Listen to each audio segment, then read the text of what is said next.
All right, so Dallas sitting at 5-3 offensively. They're actually first in total offense for 436.8 yards a game. Fourth in passing yards at 247.5. Third in sacks allowed with only 10. They're fourth in rushing yards at 149.2. And they're tied fourth in yards per carry at 5.0. They are tied for first in third down percentage at 50%. And they are fifth in points per game at 28.4. And defensively, they aren't too bad either. Sixth in total defense, 318.1 yards per game. Seventh in passing yards allowed at 220.9, and they're tied for 15th in sacks with 22. And they are 11th in rushing yards allowed, which is 97.2. They are tied 13th in yards per carry allowed at 4.2. And then they are second in their down defense at 27%, fifth in points per game allowed at 17.8. Injury report. So Cameron Fleming, swing tackle. He's not going to play. He's ruled out already. Amari Cooper, he's questionable. Some people think he might be more game time decision, but as of right now, he is expected to actually be a go.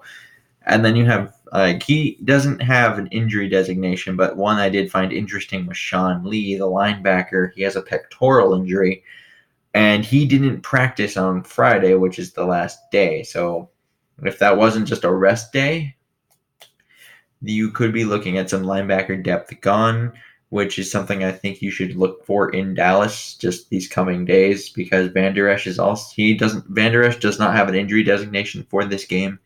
But he has missed the past few games with a neck injury, despite being one of probably under 10 players with a neck pad. So I don't know. That's kind of weird how that happens. But Minnesota, they're coming in at 6-3. They are 8th in total offense right now at 386.7. 16th in passing yards per game at 233.7. They're tied for 7th in sacks allowed with 16. Third in rushing yards at 153.0. And they're 9th in yards per carry at 4.7. They are currently 12th in third down percentage at 42% and 11th in points per game at 26. Defensively, 7th in total defense, 320.9. 8th in passing yards allowed at 225.1, and they are 6th in sacks with 28. They are 9th in rushing yards allowed with 95.8 per game, but they are right now 17th in yards per carry allowed at 4.3, which I'm sure the 8 point something really, really didn't help from last week with Kansas City because of basically just the 191-yard touchdown gallop. But injury report, Minnesota's a lot larger. Sendejo, he was just recently added. He's just going to be nice depth. And for anyone who's mad that I didn't make a video on that, I didn't really think it was important enough, to be honest. He's just going to be depth, I think, because Anthony Harris has played really, really well.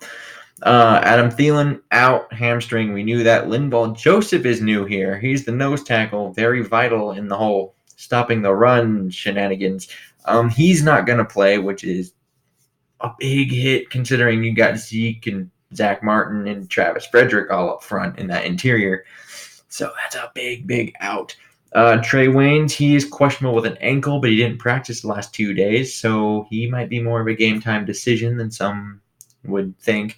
And you got Stephen Weatherly at the end, questionable with a groin.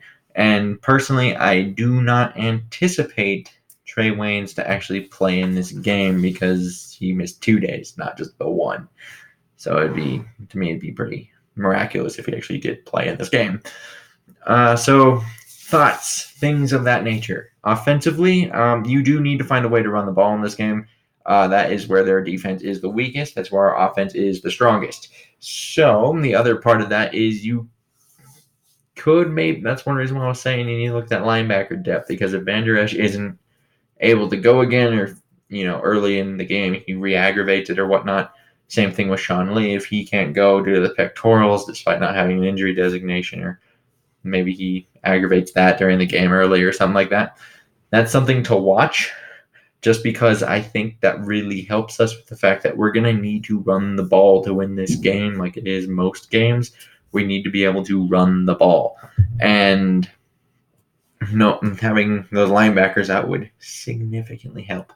So the other thing here is never allow DeMarcus Lawrence to be one-on-one with anyone. I don't care if it's O'Neal, Reef, if you somehow they get tight ends involved here. Do not ever let anybody be one-on-one with DeMarcus Lawrence. He will eat you alive.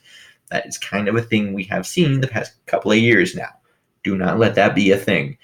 And you need to keep them balanced and just let the scheme kind of do its thing, which is why it's really, really necessary to run the ball, because you're going to need to keep the ball forever this week. It's going to be vital for them to not turn the ball over and to just, control the clock. So being balanced is really going to be nice to do that, which in order to do that, you need to run the ball. So kind of a usual plan of attack this week, because usually most games are like, well, you need to run the ball in order to open up the play action boots for Kirk Cousins. And in order for Kirk Cousins to be successful, you need those action boots. So it's really not all that different. It's just this week more than at most weeks, probably pretty vital to not turn ball over, because I don't know if you can recover from that in this game, and to keep the ball forever this week because of who's hurt on defense. Speaking of defense, let's go over there. The hands are full with Zeke, Martin, and Frederick, and all those guys up front, with no Linval Joseph, who's our main big run stuffing, defender. He's our big nose tackle. He's really good at what he does. So him not being in this game is a pretty large issue, because I'm not sure how well we can stop, Zeke.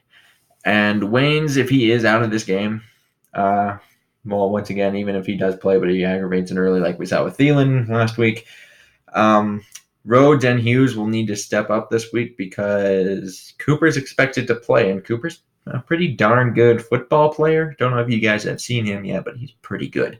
So you need to kind of take him out at all costs. I don't care how they do it. Double him, bracket him, do what they need, shade him. I don't care what it is, which is kind of why the pass rush needs to get home this week. And, their two tackles are pretty good, but I'm thinking if we're going to get one, it's probably Lael. So, and he's really not even that bad. So there is that. But we got Hunter and we got Griffin, so I'm really, really hoping we can get some of that pass rush going, because that's one of my main hopes here against Amari Cooper with all the people we got hurt. And I do think you need turnovers and those impact plays at key moments in game to, like, on defense in order to win this game. Because once again, I'm not sure how well we can stop the run and Zeke, which if you can't stop Zeke, you have a different issue, which is that opens up everything. And prediction-wise, some people probably going to be mad about this. I don't think I care much. But I cannot take Minnesota to win this game. I'm taking Dallas 31-20 here, just because, Minnesota's just way too beat up to play an opponent of this caliber. If we had the Denver game a week earlier, they can probably still win this game without Linval Joseph, without Trey Waynes, with that. You can probably still win that game. But especially since it's at home, this is on the road against a good team, a very good one, a very talented one that ranks in a lot of the key metrics very highly. So I'm not thinking you can actually take Minnesota to win that game. And Dallas has been known to every once in a while lay an egg, as has Minnesota in primetime kind of situations. So if they do that again, you have a chance to win. But just based off going into this, it's hard for me to be very confident, be like, nope, Vikings, they're going to do it. Nope, I'm not feeling it, because I'm not sure you can actually stop Ezekiel Elliott, which is a pretty big key when you're trying to beat the Dallas Cowboys. Well, I don't think you can do it without Linval. If we're I guess you got Jaleel Johnson in there, I would assume. That's the guy. Him and Shamar Stephen, I don't have much faith in that against a guy like Zach Martin or Travis Frederick. They do have Connor Williams, who I liked, but, that's a bad scheme fit over there. But that's whatever. Know your comments down below.